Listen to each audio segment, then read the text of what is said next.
चलता है। एक्स और वाई के पदों में हमको दो समीकरण दिए गए हैं। समीकरण इक्वेशन फर्स्ट इक्वेशन सेकंड दिए गए हैं। तो हमने पढ़ा था 6x² + 3x - 1 बराबर 0। पहले समीकरण पढ़ा था हमने प्लस और माइनस चिन्ह, यानी कि प्लस और माइनस चिन्ह का मतलब होता है कि यहाँ माइनस आएगा, यहाँ प्लस आएगा आंसर में, ठीक है ना। अब 3 के फैक्टर करेंगे, इसका गुणा किया जाता था, यानी कि इसका हो गया 6 के गुणनखंड करने होते हैं तो पहला हमें पॉजिटिव लाना तो 3 लेना होता है या माइनस 2। ये चीज़ समझ में आएगी ना, आ गई।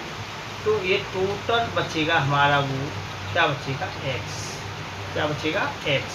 तो ठीक है, हमने यहाँ 3 लिख लिया, यहाँ 2 लिख लिया।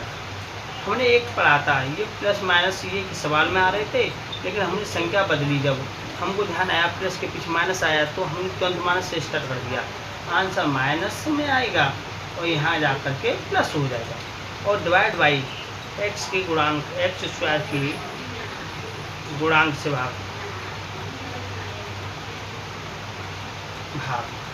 तो यहाँ का 6/6, 3 दूनी 6 और 2 तिया 6, यानी कि 1/3 और 1/2।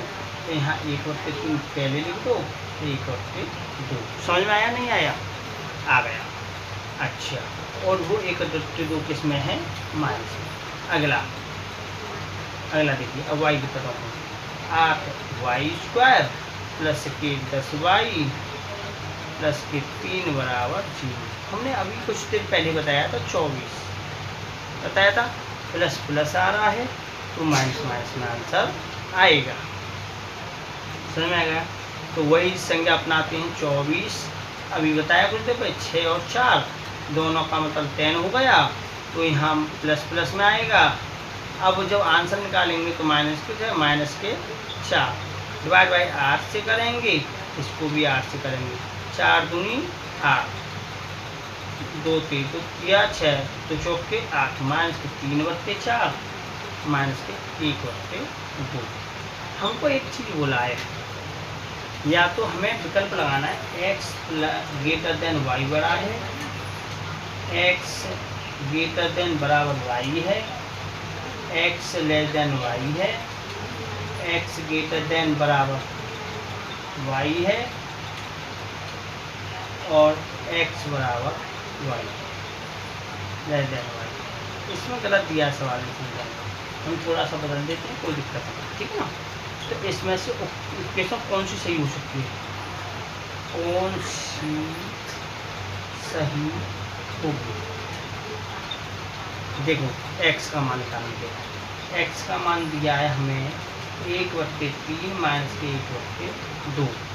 y का मान दिया है हमें माइनस के 3/4 माइनस के 1/2। चाहे तो x से गुणा कर लेते हैं, क्या कर लेते हैं y से।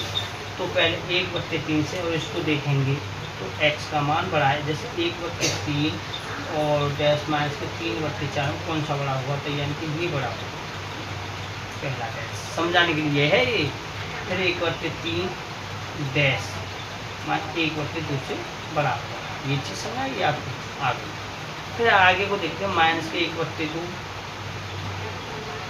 और माइनस के 1/3/4 कौन सा बड़ा है?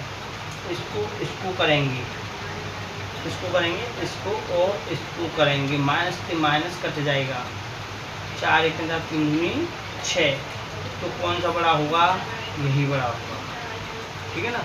और माइनस तो ये बराबर बैठते हैं, तो ये लेस देन बराबर होगा, तो ये x y लेस देन बराबर है r के लिए।